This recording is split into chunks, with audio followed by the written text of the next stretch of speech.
한국에서 나고 자란 사람이라면 누구나 홍길동이 부패한 권력층에 대항해 빈민을 구제하며 새로운 세상을 연 인물이라 여긴다.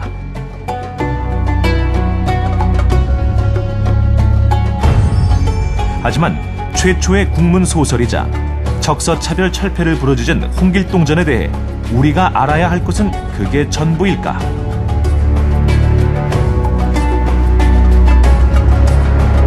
당대의 현실 문제를 가장 강력하게 제기한 사회소설로서 폭넓은 독자층의 지지를 받았던 홍길동전에는 우리가 모르는 어떤 이야기가 숨겨져 있는지, 고전소설의 새로운 해석을 시도하는 경기대학교 국어국문학과 이정원 교수에게 들어본다.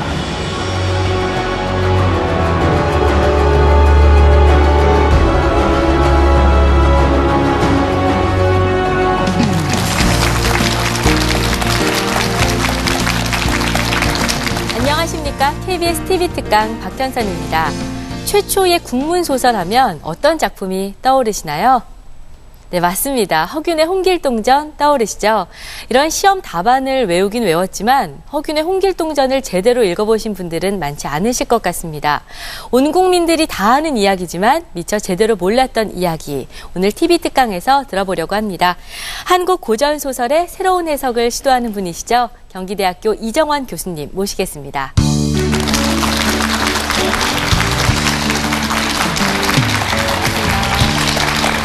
네, 토끼전 이야기 너무 충격적으로 들어서 전 아직 헤어나오지 못했거든요. 혹시 오늘 들려주실 이 홍길동전에도 좀 충격적인 이야기가 있나요? 글쎄요. 충격이라면 충격일 수 있고, 그러니까 제가 오늘 들려드릴 이야기는 네. 홍길동전에 대한 결과론적인 지식들, 즉 최초의 국문소설이다. 그리고 적서차별이라는 부당한 사회제도를 비판한 소설이다. 네. 이런 어떤 지식들의 의문을 제기하고 어떻게 성찰을 했는지 이렇게 꼼꼼히 따져보는 그런 시간이 되겠습니다. 네, 홍길동전에 어떤 더 새로운 이야기들이 숨어 있을지 이정원 교수님의 특강 힘찬 박수로 청해 듣겠습니다.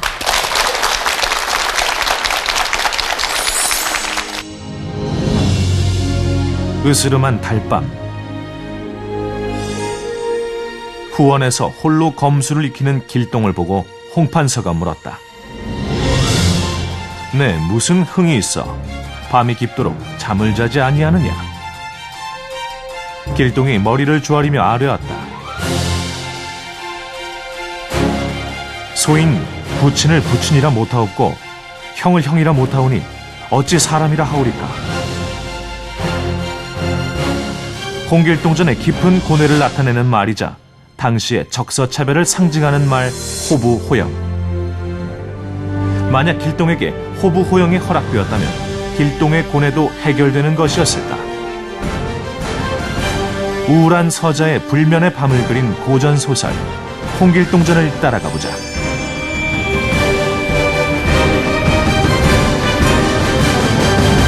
오늘은 이제 홍길동전에 대해서 말씀을 나눠보도록 하겠습니다. 홍길동전은 우리나라 그 국민들이라면 누구나 알고 있는 아주 유명한 소설이죠. 최초의 국문소설. 그리고 적서차별을 비판한 소설, 이렇게 알고 있습니다. 너무나 그 유명한 소설이어서 그런지 가끔은 그 코미디 소재로도 활용이 되는 것 같습니다.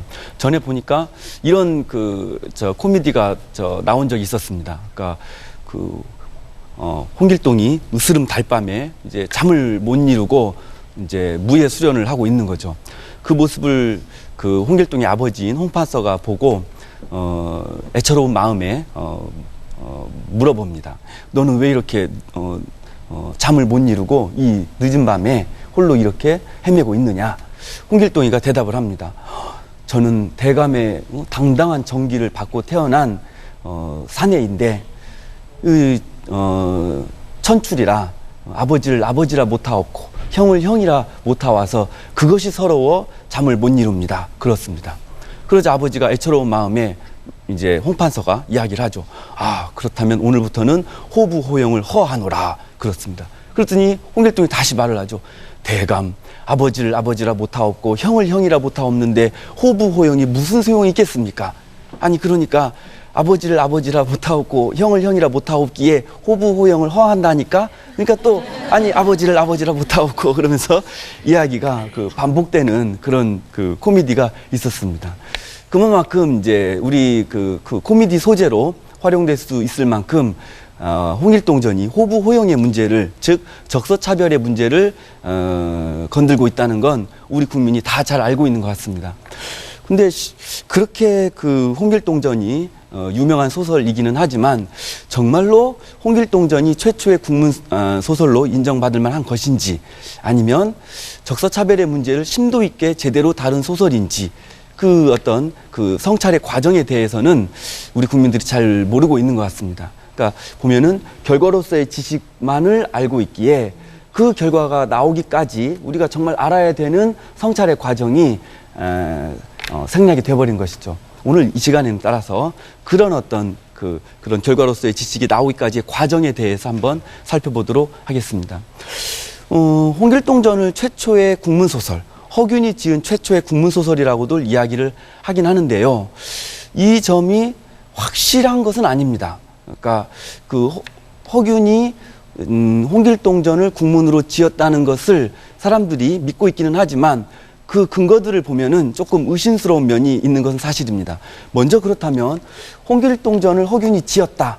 이것을 믿을 만한 근거들이 뭔지 한번 살펴보겠습니다. 보자면 첫 번째로는 교산 허균이 혁명가로서의 삶을 살았다는 점입니다. 즉 교산 허균은 광해군 10년 1618년에 모반죄로, 즉 칠서지옥이라는 모반죄의 배후 조종자로 지목이 되어서 죽게 됩니다. 즉 7명의 서자들이 나라를 뒤집어 엎으려고 했는데 그 뒤를 조종했던 인물이 허균이었다. 이런 제목으로 죽게 되는 것이죠. 그 혁명가로서의 허균의 삶을 지탱해주는 또 다른 근거는 허균이 지은 호민론 또는 유제론과 같은 글과도 관련이 있습니다. 호민론이라는 글은 호민으로 대표되는 백성들의 무서움을 강조하는 글이고, 유제론은 인재 등용의 편파성에 대해서 비판하는 글이었습니다. 이런 것들은 나중에 활빈당의 활동이라든가 아니면은 홍길동이 병조 판사가 된다든가 이런 내용과 관련지어서 최소한 허균이 매우 급진적인 사상을 지닌 인물이었다는 것을 증거해준다 볼 수가 있겠죠. 두 번째로 허균이 홍길동전을 지었다라는 것을 지탱해주는 것은 바로 택당 이식의 글입니다. 택당의 글 중에 보면 택당지입이라는 그 책이 있는데 거기 보면은 허균이 수호지를 좋아했고 여러 모반의 무리들과 어울려 지냈는데 나중에 모반죄에 걸려서 죽었다. 그런데 허균이 바로 홍길동전을 지었다. 이런 내용이 나오고 있습니다. 하나 더 근거를 들자면 바로 허균의 스승이 이달이라는 분이었습니다. 이분이 서자였죠. 이런 걸 보면 아마도 정말로 허균이 서자들을 차별하지 않고 그 급진적인 사상을 가지고서 살았겠구나 짐작을 할 수가 있습니다. 이 세 가지에 대해서 현대의 학자들은 조금 의문을 제기합니다.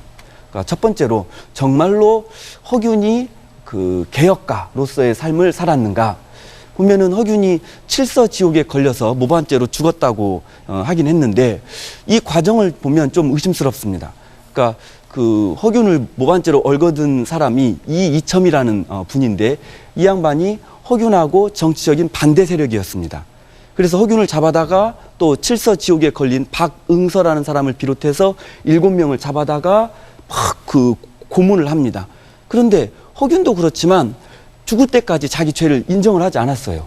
그리고 실제로 그 7명의 서자들이 모반을 꾸밀 만한 어떤 재력이라든가 군사력이라든가 이런 것을 그 갖출 만한 능력이 별로 없었다는 것이 나오게 됩니다. 그러면은 정말로 허균이 모반죄를 꾸몄는가 좀 의심스러운 면이 있겠죠. 어떻게 보면 오늘날의 말로 보자면은 그 고문수사에 가깝다는 것입니다.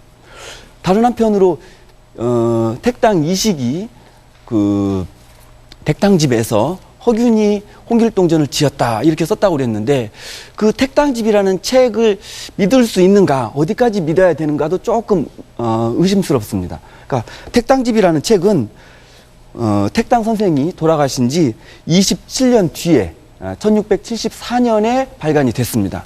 그리고 문제가 되는 그 부분은 송시열이라는 택당의 제작께서 이제 그 교정을 봤는데 정말로 택당 선생이